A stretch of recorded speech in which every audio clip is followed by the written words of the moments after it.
आओ जी आओ जी। लो जी अली हसन भाई को माशाल्लाह से आए हैं अल्हम्दुलिल्लाह। अली हसन भाई दा किचन बना रहे हैं ਅਸੀਂ ਸਰਾਏ ਆਲਮਗੀਰ ਦੇ ਵਿੱਚ, ਠੀਕ ਹੈ। ਤੇ ਅਲੀ ਹसन ਭਾਈ ਨੂੰ ਕਿਚਨ ਦਿਖਾਈਏ ਜ਼ਰਾ ਹੁਣ। ਆਓ ਹਾਂ ਜਨਾਬ ਜ਼ਰਾ।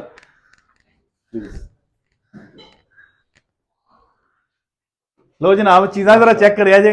ਮਾਸ਼ਾਅੱਲਾ ਜੀ ਬਹੁਤ ਖੂਬਸੂਰਤ ਕਿਚਨ ਬਣਿਆ। ਸ਼ੀਟ ਦੀ ਗ੍ਰੇਸ ਚੈੱਕ ਕਰਿਆ ਜੇ। ਅਲੀ ਹसन ਭਾਈ ਨੇ ਆਪਣਾ ਕੰਟਰਾਸਟ ਦਿੱਤਾ ਹੈ। ਇਹਨਾਂ ਕਿਹਾ ਸਾਨੂੰ ਇਹ ਕਲਰ ਦੀ ਡਿਮਾਂਡ ਹੈ, ਜਿਹੜੇ ਕਲਰ ਦੀ ਡਿਮਾਂਡ ਹੋਵੇ ਅਸੀਂ ਉਹ ਕਲਰ ਬਣਾ ਕੇ ਦੇਵਾਂਗੇ। ਤੇ ਲਾਈਟਾਂ ਦੇ ਕਨੈਕਸ਼ਨ ਅਜੇ ਹੋਣ ਵਾਲੇ ਨੇ ਕਾਫੀ ਜ਼ਿਆਦਾ। ਪ੍ਰੋਫਾਈਲ ਲਾਈਟ ਦਿੱਤੀ ਹੋਈ ਹੈ। ਇਹ ਸਾਰੀ ਨਾ ਬਣਾਇਆ ਹੈ ਖੂਬਸੂਰਤੀ ਵਾਸਤੇ, ਗੁਲਦਾਨਾ ਵਾਸਤੇ। ਗੁਲਦਾਨ ਇੱਥੇ ਜਿਤਨੇ ਵੀ ਨਾ ਆਰਟੀਫੀਸ਼ੀਅਲ ਫਲਾਵਰ ਸ਼ਰਾਵਰ ਗੁਲਦਾਨਾਂ ਦੀ ਜਗ੍ਹਾ ਬਣਸੀ, ਨਾਲ ਲਾਈਟ ਬਣਸੀ ਸਰ। ਇਹ ਦਰਵਾਜ਼ੇ ਛੱਡਨੇ ਨੇ ਹਾਈਡ੍ਰੋਲਿਕ ਸਾਰੇ। ਉਸ ਤੋਂ ਬਾਅਦ ਇਹ ਭਾਈ ਹਰਾਂ ਦਾ ਲਾਡਰ ਅੱਗੇ ਆ ਗਿਆ। क्या बात है। अच्छा भट्ट साहब और बंदा इस चीज ਨੂੰ ਤਾਂ ਕਿ ਸ਼ੌਕਡ ਹੋਇਆ ਹੈ। ਹਾਂ ਅਸੈਸਰੀ ਬੰਦੇ ਆ ਜਾਏ ਜੀ ਇੱਥੇ ਤੇ ਯਕੀਨ ਕਰੋ ਇਸ ਨੂੰ ਜੇ ਤੱਕਿਆ ਨਾ ਹੁੰਦਾ ਹੈ ਯਾਰ ਕੀ ਬਾਤ ਹੈ। ਤੇ ਅਲਹਮਦੁਲਿਲਾ ਅਸੈਸਰੀ ਵੀ ਐਸੀ ਹੈ ਸਰ ਕਿ ਮੈਂ ਤੱਕਦਾ ਸਾਂ ਜਦ ਇਹ ਵੀਡੀਓ ਤੇ ਮੈਂ ਆਦਾ ਤਾਂ ਪਾਕਿਸਤਾਨ ਸਟਰੋਂਗ ਕੰਮ ਨਹੀਂ ਕਰ ਸਕਦੇ। ਟੂ ਬੀ ਆਨੈਸਟ ਭੱਟ ਸਾਹਿਬ ਬਹੁਤ ਸਟਰੋਂਗ ਕੰਮ ਤੇ ਅਸੈਸਰੀ ਵੀ ਐਸੀ ਹੈ ਕਿ ਤੁਸੀਂ ਜਿੰਨੇ ਮਰਜ਼ੀ ਦੇ ਵੱਡੇ ਨਾਲ ਸੈਟ ਰੱਖ ਸਕਦੇ ਹੋ, ਇਹ ਕਿਨੇ ਨਹੀਂ ਜਾਣੇ ਯਾਰ। ਤੇ ਹਾਈਡ੍ਰੋਲਿਕ ਚੈੱਕ ਕਰੋ।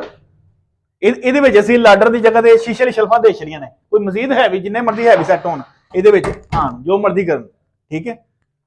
ਤੇ ਇਹਦੀ ਉੱਪਰਲੀ ਲੁੱਕ ਵੀ ਅਮੇਜ਼ਿੰਗ ਕਸਮ ਡਿਜ਼ਾਈਨਿੰਗ ਸਾਰੀ ਇਹਨਾਂ ਆਪ ਕੀਤੀ ਹੈ। ਇੱਥੇ ਇਸ ਤਰ੍ਹਾਂ ਕੀਤਾ ਜਾਏ, ਇੱਥੇ ਇਸ ਤਰ੍ਹਾਂ ਕੀਤਾ ਜਾਏ, ਕਿਉਂਕਿ ਕਸਟਮਰ ਦੇ ਪੈਸੇ ਲੱਗਦੇ ਨੇ। ਅਸੀਂ ਕਹਿੰਦੇ ਉਹਨਾਂ ਦੀ ਮਰਜ਼ੀ ਦੇ ਮੁਤਾਬਿਕ ਹੋਵੇ ਹਰ ਚੀਜ਼। ਬਿਲਕੁਲ ਮੇਰੀ ਮਰਜ਼ੀ ਦੇ ਮੁਤਾਬਿਕ ਇਹਨਾਂ ਕਿਚਨ ਬਣਾਇਆ ਸਰ। ਤੇ ਵਿੰਡੋ ਇਹਨਾਂ ਸਾਰੀ ਓਪਨ ਰਖਵਾਈ ਹੈ। ਵੈਸੇ ਸਾਡੇ ਤੇ ਪਲੇਟ ਰੈਕ ਲੱਗੇ ਹੁੰਦੇ ਨੇ। ਦਸਤੀਆਂ ਦੀ ਸਿਲੈਕਸ਼ਨ ਵੇਖੋ, ਦਸਤੀਆਂ ਦੀ ਬਹੁਤ ਜ਼ਬਰਦਸਤ। ਕਲੋਜ਼ ਆ ਕੇ ਤੇ ਦਸਤੀ ਦਿਖਾ ਦੇਣਾ। ਬਹੁਤ ਜ਼ਬਰਦਸਤ ਦਸਤੀ ਬਹੁਤ ਪਿਆਰੀ, ਬੜੀ ਗ੍ਰੇਸ ਹੈ ਇਸ ਦੀ, ਬਲੈਕ ਐਂਡ 골ਡ ਬਹੁਤ ਗ੍ਰੇਸ ਹੈ। ਤੇ ਸਰਕਾਰ ਤੁਸੀਂ ਆਪਣਾ ਇਹ ਪਹਿਲਾਂ ਚੈੱਕ ਕਰੋ ਜ਼ਰਾ। ਇਹ ਤੇ ਭੱਟ ਸਾਹਿਬ ਕਸਮ ਕਮਾਲ ਕਰ ਚੁੱਕੇ। ਬਹੁਤ ਜ਼ਬਰਦਸਤ ਚੀਜ਼ ਹੈ ਜੀ। ਇਹ ਉਂਗਲੀ ਦਾ ਇਸ਼ਾਰਾ ਕਰਨਾ ਇਹਨਾਂ। ਉਂਗਲੀ ਦਾ ਇਸ਼ਾਰਾ ਕੀਤਾ ਹੈ, ਆਪਣੀ ਜਗ੍ਹਾ ਜਾ ਕੇ ਬਹਿ ਗਏ। ਲੋਕੀ ਕਹਿੰਦੇ ਨੇ ਉਂਗਲੀ 'ਚ ਤਾਕਤ ਨਹੀਂ ਹੁੰਦੀ। ਇਹ ਉਂਗਲੀ 'ਚ ਬੜੀ ਤਾਕਤ ਹੁੰਦੀ ਹੈ ਸਰਕਾਰ। ਤਾਕਤ ਹੁੰਦੀ ਆ ਦੇਖੋ ਕਿਸ ਤਰ੍ਹਾਂ ਬੈਨਰ पे जनाब सॉफ्ट क्लोजिंग है। ਤੇ ਸਰਕਾਰ ਆਪਣਾ ਹੋਲਡ ਜ਼ਰਾ ਸਟਾर्ट ਕਰੋ ਜ਼ਰਾ। हुड सारा तक ਇਹ ਐਸ ਨਾਲ ਮੈਂ ਇਸ਼ਾਰਾ ਕਰ ਸਕ, ਠੀਕ ਹੈ। ਅੱਲਾਹ ਪਾਕ ਦੇ ਨਾਮ ਤੋਂ ਸ਼ੁਰੂ ਹੋਏਗਾ। ਨਾਲ ਸ਼ੁਰੂ ਹੈ ਤੇ ਇਸ ਦੀ ਬੜੀ ਅੱਛੀ ਕੁਆਲਿਟੀ ਹੈ ਕਿ ਇਸ ਪਾਸੇ ਅਸੀਂ ਕਰ ਸਕ ਬੰਦ ਹੋ ਜਾਏਗਾ, ਪੱਖੇ ਦੀ ਸਪੀਡ ਤੇ ਬੰਦ ਹੋ ਜਾਸੀ, ਠੀਕ ਹੈ। ਇਹ ਦੁਬਾਰਾ ਅਸੀਂ ਇਹ ਕਰ ਸਕ ਉਡਾਨ ਹੋ ਗਿਆ, ਠੀਕ ਹੈ। ਆ ਲਗੇ ਪੱਖੇ ਦੀ ਸਪੀਡ ਪਹਿਲੀ ਸਪੀਡ ਉੱਪਰ ਹੈ। ਟੱਚ ਕਰਨਾ ਬੀਬੀਆਂ ਆਡੀ ਪਕਾਉਂਦੇ ਉਹਨਾਂ ਨੂੰ ਇਹ ਤੋਂ ਹੱਥ ਲਾਣੇ ਜ਼ਰੂਰਤ ਨਹੀਂ ਕੋਈ। ਸਿਰਫ ਆਵੇਂ ਹੱਥ ਮੇਰੇ ਤੇ ਫੁੱਲ ਸਪੀਡ ਹੋ, ਸਪੀਡ ਵੀ ਠੀਕ ਠਾਕ ਹੈ। ਤੇ ਹੁੱਡ ਵੀ ਰਿਕਵਰ ਕਰ ਦਿੱਤਾ ਇਹਨਾਂ ਦਾ ਭਾਈ ਹਰਾਂ ਦਾ, ਠੀਕ ਹੈ। ਇਹਦੀ ਲੁੱਕ ਹੀ ਤਾਂ ਬਣਾਈ ਅੱਛੀ। ਤੇ ਉਸ ਤੋਂ ਬਾਅਦ ਇੱਕ ਫ੍ਰਿਜ ਵਾਸਤੇ ਇਹਨਾਂ ਦਾ ਪਿੱਛੋਂ ਜਗ੍ਹਾ ਓਪਨ ਰੱਖੀ ਹੈ। ਬੜੇ ਲੋਕ ਕਹਿੰਦੇ ਨੇ ਕਿ ਫ੍ਰਿਜ ਵਾਸਤੇ ਸ਼ੌਕ ਤੋਂ ਯਾਰ ਮੈਨੂੰ ਇਹ ਸੀ ਬੰਦ ਕਰ ਸਕ ਤੇ ਫ੍ਰਿਜ ਦੀ ਗੈਸ ਯਾਸ ਦਾ ਉਹਦੀ ਹੀਟਿੰਗ ਕਿਸ ਤਰ੍ਹਾਂ ਉੱਪਰ ਜਾ ਸਕਦੀ। ਤੇ ਫ੍ਰਿਜ ਦੀ ਹੀਟ ਵਾਸਤੇ ਇਹ ਜਗ੍ਹਾ ਅਸੀਂ ਪਿੱਛੋਂ ਓਪਨ ਰੱਖੀ ਦੀ ਤਾਂ ਕਿ ਇਹਦੀ ਜਿਹੜੀ ਸਟੋਰੇਜ ਨਿਕਲ ਜਾਏ, ਗੈਸ ਵਗੈਰਾ ਨਿਕਲ ਜਾਏ, ਠੀਕ ਹੈ। ਤੇ ਇਹਦੀ ਕੀਮਤ ਅਸੀਂ ਤੁਹਾਨੂੰ ਬਾਅਦ ਚ YouTube ਦੇ ਉੱਤੇ ਦੱਸਾਂਗੇ। ਇਹ ਸਾਡੇ TikTok ਵਾਸਤੇ ਸਪੈਸ਼ਲ ਵੀਡੀਓ ਹੈ, ਠੀਕ ਹੈ। ਵੀਡੀਓ ਅੱਛੀ ਲੱਗੇ ਅਸਾਂ ਕੰਟਰਾਸਟ ਕੀਤਾ ਹੈ ਇਸ ਨੂੰ ਤੇ ਇਸ ਨੂੰ ਅਸਾਂ ਕੰਟਰਾਸਟ ਕਰ ਚੁੱਕੇ ਤੇ ਵਾਟਰਪ੍ਰੂਫ ਹੈ ਨਾ, ਵਾਟਰਪ੍ਰੂਫ ਪ੍ਰੋਪਰ ਵਾਟਰਪ੍ਰੂਫ ਹੈ ਜੀ, ਕੋਈ ਸ਼ੱਕ। ਉੱਥੇ ਵੀ ਸੈਂਪਲ ਵਾਸ਼ ਕਰਕੇ ਵਿਖਾਇਆ ਸੀ, ਇੱਥੇ ਵੀ ਅਸੀਂ ਵਾਸ਼ ਕਰਕੇ। ਤੇ ਦਰਾਜ਼ਾਂ ਦੀ ਰੇਲਿੰਗ ਚੈੱਕ ਕਰਿਆ ਜੇ ਤੁਸੀਂ ਸਰ ਦਰਾਜ਼ ਚੈੱਕ ਕਰੋ, ਦਰਾਜ਼ਾਂ ਦਾ ਸਾਈਜ਼ ਚੈੱਕ ਕਰੋ, ਸੌਫਟ ਕਲੋਥਿੰਗ ਹੈ। ਤੇ ਵੀ ਬੰਦ ਕਰੋਗੇ ਜਾ ਕੇ ਸਕੂਨ ਦੇ ਨਾਲ ਬੰਦ ਹੋਣਗੇ। ਇਹ ਕਾਰਨਰ ਹੈ ਨਾਲੇ ਇਹ ਬਹੁਤ WhatsApp ਹੈ। ਇਹ ਚੀਜ਼ ਤੁਸੀਂ ਬਣਾਉਂਦੇ ਨਾ, ਇਹ ਚੀਜ਼ ਇਹਦਾ ਮਕਸਦ ਹੁੰਦਾ ਹੈ ਇਹਦੇ ਵਿੱਚ ਸਮੈਲ ਨਾ ਪੈਦਾ ਹੋਵੇ, ਸਮੈਲ ਨਾ ਪੈਦਾ ਹੋਵੇ, ਪਾਣੀ ਦੀ ਸਟੀਮ ਦੀ ਵਜ੍ਹਾ ਤੋਂ ਇਹ ਖਰਾਬ ਨਾ ਹੋਵੇ। ਵਿੱਚੋਂ ਅੰਦਰ ਬੜੀ ਸਮੈਲ ਪੈਦਾ ਹੋ ਜਾਂਦੀ, ਅਕਸਰ ਸਮੈਲ ਸਿੰਕ ਦੇ ਥੱਲੇ ਅਕਸਰ ਸਮੈਲ ਹੁੰਦੀ। ਜੀ ਸਾਡੀ ਦੁਆ ਹੈ ਅੱਲਾਹ ਪਾਕ ਤੁਹਾਨੂੰ ਹੰਡਾਣਾ ਨਸੀਬ ਕਰੇ ਭਾਜੀ। ਤੇ ਸਾਰੀ ਟਾਇਲ ਸ਼ੈਲ ਲੱਗਣੀ ਹੈ इंशाल्लाह।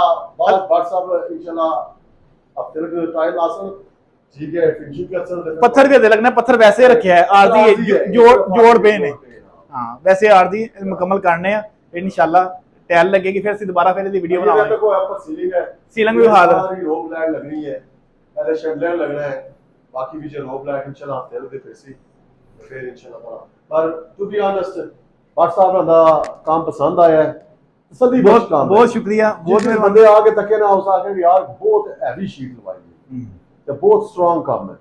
ਅਸਲ ਇਹ ਹੈ ਕਿ ਅਸੀਂ ਅਗਰ ਕੱਲ ਨੂੰ ਅਸੀਂ ਬਾਹਰ ਟੁਰ ਵੀ ਜਾਂਦੇ ਨਾ ਤੇ ਡੰਪ ਨਾਲ ਇੱਕ ਚੀਜ਼ ਖਰਾਬ ਨਹੀਂ ਹੋਣੀ। ਹਾਂਜੀ ਇਸ ਤਰ੍ਹਾਂ ਹੀ ਅਕਸਰ ਇਹ ਹੁੰਦਾ ਹੈ ਕਿ ਤੁਸੀਂ ਬਾਹਰ ਜਾਂਦੇ ਹੋ 2-3 ਸਾਲ ਬਾਅਦ ਆਉਂਦੇ ਹੋ, ਮਕਾਨ ਬੰਦ ਹੁੰਦਾ ਹੈ, ਵਾਪਸ ਆਉਂਦੇ ਹੋ ਡੰਪ ਪਿਆ ਹੁੰਦਾ ਹੈ। ਹਾਂ, ਤੇ ਇਹਨੂੰ ਕੋਈ ਠੀਕ ਹੈ। ਡਰ ਖਤਰਾ ਨਹੀਂ ਹੈ। ਇਸ ਨੂੰ ਅਲਮਾਰੀ ਨੂੰ ਖੋਲੋ, ਉਹ ਟੱਟੀ, ਇਹਦੇ ਚ ਉਹ ਚੱਕਰ ਕੋਈ ਨਹੀਂ। ਇਹ ਵਾਟਰਪ੍ਰੂਫ ਹੈ ਪੂਰਾ, ਪਾਣੀ ਪਾ ਕੇ ਚੱਕਿਆ ਬਕਾਇਦਾ, ਇਹਨਾਂ ਨੂੰ ਸ਼ੀਟਾਂ ਦਿੱਤੀਆਂ, ਉਹ ਪਾਣੀ ਚ ਰੱਖੀ ਰੱਖਿਆ ਹੂੰ, 2-3 ਦਿਨ। ਠੀਕ। ਜਿਹਨੇ ਗਿੱਲਾ ਹੋ ਕੇ ਪਾਣੀ ਦਾ ਖਰਾਬ ਹੋਣਾ ਨਾ, ਉਹਨੇ ਅੱਧੇ ਘੰਟੇ ਵਿੱਚ ਵੀ ਖਰਾਬ ਹੋ ਜਾਣਾ। ਹਾਂਜੀ ਇਹ 2 ਦਿਨ ਸ਼ੀਟਾਂ ਰੱਖੀਆਂ ਪਾਣੀ ਚ, ਉਸ ਤੋਂ ਬਾਅਦ ਧੁੱਪੇ ਰੱਖੀਆਂ ਕਿ ਸੁੱਕਣ, ਮਤੇ ਫੁੱਲ ਜਾਣ। ਹਾਂਜੀ ਲੇਕਿਨ but Sahib the material, to be honest, ਇਹਨਾਂ ਹਾਲਾ ਜਿਸ ਤਰ੍ਹਾਂ ਇਹ ਸਾਲਿਡ ਬੰਦੇ ਨਾ, ਇਹਨਾਂ ਮਟੀਰੀਅਲ ਵੀ ਸਾਲਿਡ ਹੈ। ਤੇ ਲੋਕ ਕਹਿੰਦੇ ਨੇ ਕਿ ਕਿਚਨ ਜਿਹੜਾ ਹੈ ਨਾ ਘਰ ਦੀ ਜਾਨ ਹੁੰਦਾ ਹੈ, ਘਰ ਤੇ ਕਿਚਨ ਦੇ ਉੱਤੇ ਪੈਸਾ ਲਾਣਾ ਚਾਹੀਦਾ ਹੈ, ਇਹੀ ਗੱਲ। ਤੇ ਫਿਰ ਹੀ ਵਾਈਫ ਤੇ ਲਾਈਫ ਅੱਛੀ ਹੁੰਦੀ ਹੈ। ਠੀਕ ਹੈ, ਓਕੇ। ਤੇ ਵਾਈਫ ਹੈਪੀ ਤੇ ਲਾਈਫ ਹੈਪੀ। ਲਾਈਫ ਹੈ ਵੀ ਦੋ ਚੀਜ਼ਾਂ ਹਮੇਸ਼ਾ ਖੁਸ਼ ਰੱਖੋ, ਇੱਕ ਲਾਈਫ ਤੇ ਇੱਕ ਵਾਈਫ। ਲਾਈਫ ਠੀਕ ਹੈ ਜੀ, ਓਕੇ, ਲਵ ਯੂ ਸਾਰਿਆਂ ਨੂੰ।